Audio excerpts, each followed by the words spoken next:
In this video, I'm going to show you how I made this Venom puppet out of paper. Welcome along. My name is Ben Stanley and I design and create paper-based working replicas of beloved Muppets, puppets, characters and creatures. So, if paper crafts your thing or you just like what you see, I'd love it if you give this video a thumbs up. So, as I film this, the third Venom film is just around the corner, so I thought it was the perfect opportunity for me to share how I made this Venom puppet. You are a loser, Ben. Okay, nice to see you too. This video is 2 years too late. Many of your puny human species have already made it. Well, yeah, I mean, a bit rude. I guess that's true, but my question to you is, have any of them made you out of paper? No, but... Well, precisely. So, I'm going to take your advice on this one. What is it that you always say? We are Venom. No, not that one. I will bite off both your arms, then both your legs. No, definitely not that one. The way I see it, we can do whatever we want. Precisely. So, with that said, this is how I made my version of this Venom puppet out of paper. It's Venoming time. So Venom has this metallic, black, chrome-like skin, and so I wanted to reflect that in this puppet. And so I found this paper, which has got the sort of really glossy black side, and then it's just got a normal white side. Now, the issue with this is because it's quite thick, it's more cardstock than paper, to be fair, sort of 250 GSM. I couldn't actually get it through my printer, so what I had to do is print the template out on a normal piece of paper, and then I went in and I traced it on the back. So this is the first cutout here. So I've traced it onto the back, so I've got the lines here, and the first thing I'm actually going to do with this is, because it's white on the back and it's kind of black in front, we've actually got these quite harsh white lines. So what I'm going to do is, along all of these lines, I'm just going to take a marker pen and make it nice and black along there, so that when bits are glued and stuck together, you're not going to see white lines. And talking of gluing and sticking, what I decided early on with this puppet is, rather than just using glue, I'm using duct tape as well, because with this really shiny side to the paper, it takes a very long time for the glue to bond the pieces together.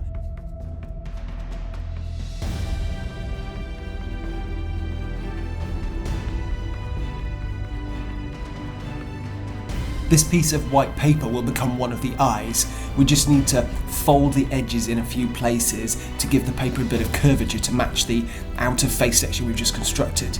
So there we're gluing it in behind the space for the eyes, and it should curve around nicely and sit snugly in place around all the edges, held in place with more glue and duct tape.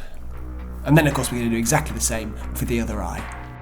So, I mean, it's not pretty on the inside, it's a combination of masking tape and glue, but on the outside there, you've got a sense of how the face is going to happen. So the next bit is to build up the back here with the next piece of paper. So here again, I'm using a combination of glue and duct tape to create the curvature of the top of the head. And here you'll notice some cut-out sections, which are going to become the very top corners of the mouth. And onto this, we're going to add these jaw elements, one on each side, which will glue into place.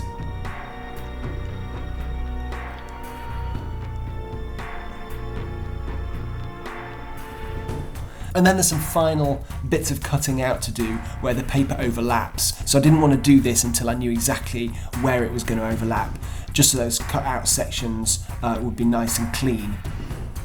And what this represents is the corner of the mouth kind of ripping open. And we're going to glue some red paper to the inside, which gives the sense of the skin coming apart and seeing the inner mouth underneath. So next we're adding the section we've just constructed to the face section. Exactly where they glue together is a bit of an approximation, so here I'm drawing a line where the edges will meet, and then we're going to glue it in And you'll notice that the section where the top of the head is doesn't have a lot of available area to glue together, so we're going to close that gap up a bit later with some duct tape. But here we just have to really hold these sections together for a long time to bond them. So by now we're starting to get this sort of general shape of the head, and what we need to do next is at the back here we're just going to create a ring of card to sort of keep that into place. So this ring is made of a single sheet that's been sliced down the middle and then the two ends stuck together with a 2 centimetre gluing area at each end, and that's the perfect size for the neck. And here we're just gauging it against the head section we've already created, gluing it an area around 3 centimetres in from the edge, and then a bit of duct tape there to hold it in place as the glue takes effect, and the same at the other end. And it's worth noting that I've arranged it so that the join lines on that ring are going to be towards the sides. There's quite a few bits that I've had to re-glue on this. It's really tricky to glue this sort of paper, so you just have to keep at it. That's the best solution. And I've made sure that here I've sort of taped in at the top here, and I actually had to, this wasn't quite joining up properly, so I had to just cut into here and here and then fold it down and holding this glue in place because it kept lifting up, so that's just sort of allows it to sit a bit better. So the next job is to put the roof of the mouth in, and that I've just got 2 sheets of paper that I've glued together just for a bit more strength. So we just glue those tabs on the white side and then it just threads in there and we hold it in place until it's bonded. And I found it quite tricky to get any duct tape in here, so we're relying on the glue for this section. And then we're onto the jaw section, and again this is made from a single sheet of A4 paper and cut out, and then we just need to glue the front of the jaw section here, which overlaps here and glues in to create the chin. And then we're going to roll up a tube that will slot into the jaw, and your finger will sit in it to allow the jaw to open and close. And that just sort of threads into the jaw section there. And then we're putting some paper fasteners in to connect the jaw to the top of the mouth area, and then we're going to add the jaw itself.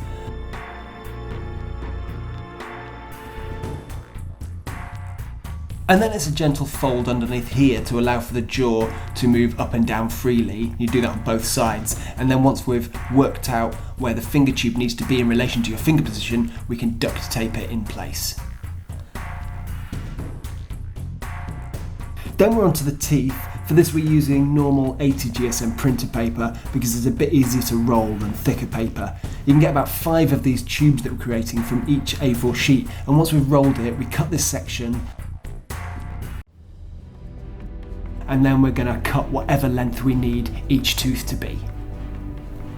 For each one we're going to crimp it, then cut it diagonally to create the point, and then just cut down from the top to create a groove. And then we cut the corners off of the section we want to be the front of the teeth. This section of pink paper will become the gums, so with glue on either side of a spatula, we force it into the groove so that when we place each tooth on the gum line, it slots into the groove and is glued internally, front and back. And then we glue a second layer of teeth onto those, and you're probably going to need 3 to 4 sheets of paper to make all the teeth that you need. And they glue into the jaw, and then we add a bit of duct tape there to secure them firmly. And then we're going to put the top row in, and that's just going to glue into place, making sure to show a bit of the gum line.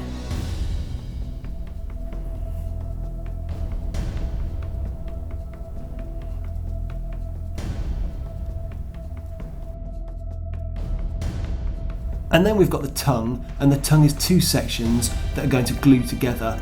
Obviously it's not as big as Venom's tongue often is, but we need to be able to keep it within the mouth of the puppet, so it's a bit smaller than you probably ideally want.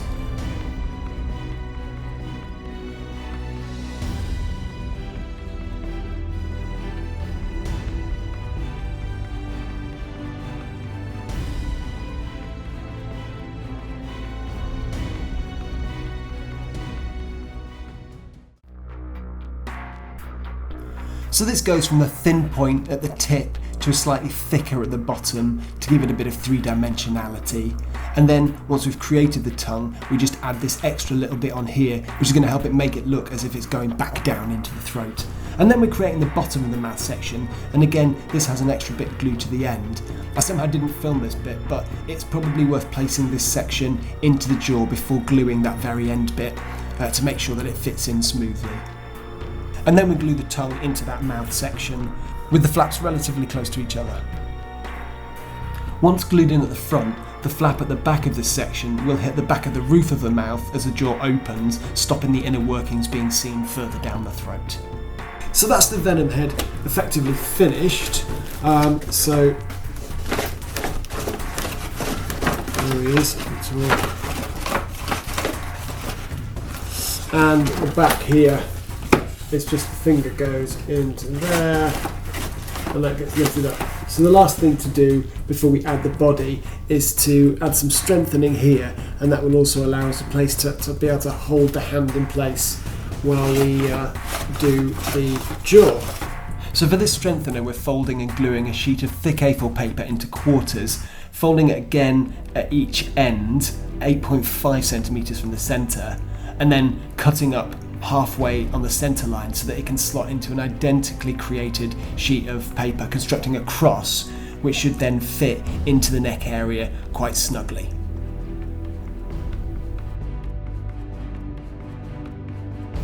This is then duct taped in for all it's worth.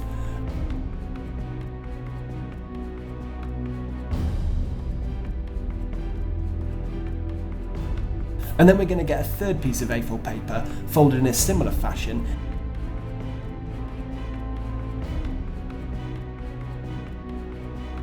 And then we slide it into the bottom section, duct tape it in place, and this is where your hand's going to sit to operate the puppet.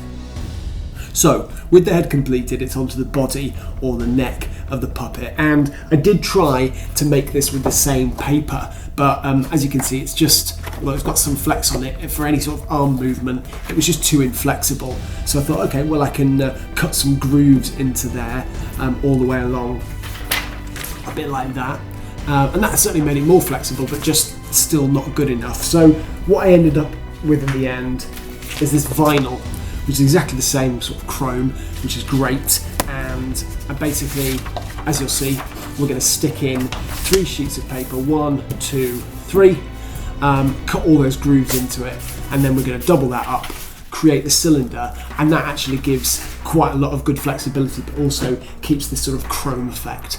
So, once I've glued the 3 sheets of paper to the vinyl, the next stage is to cut along all of these lines. It's not very clear on the video, but you can see here, if I cut them all, then it's going to give flexibility there for when the arm moves.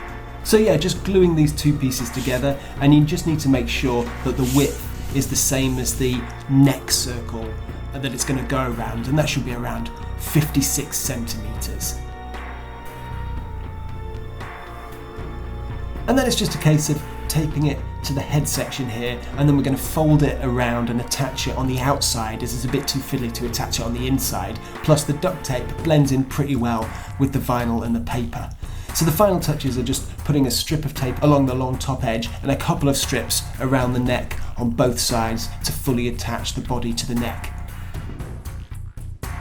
And with that, we're done. So to put it on, I attached a rolled up towel to my shoulder with some string. I unstitched the left shoulder to create a hole for my puppeteering arm. The towel goes in the left sleeve, my left arm goes through the hole, and my right arm goes in the right sleeve. You want to make sure that the left arm towel sits in front of your left arm to create the illusion of a shoulder. Then I bulked up my left arm by putting it through a couple of towels wrapped in an old trouser leg, and then the body goes on top of that. And there we have our Venom puppet ready to go. So there you have it, a Venom puppet made out of paper. Thanks so much for watching. I hope you enjoyed the video. Let us know what you think about the puppet in the comments. Can we get something to eat now? Otherwise, your liver, it's starting to look really, really good and juicy. Yeah, no, absolutely. Let's go. Until next time. Sayonara.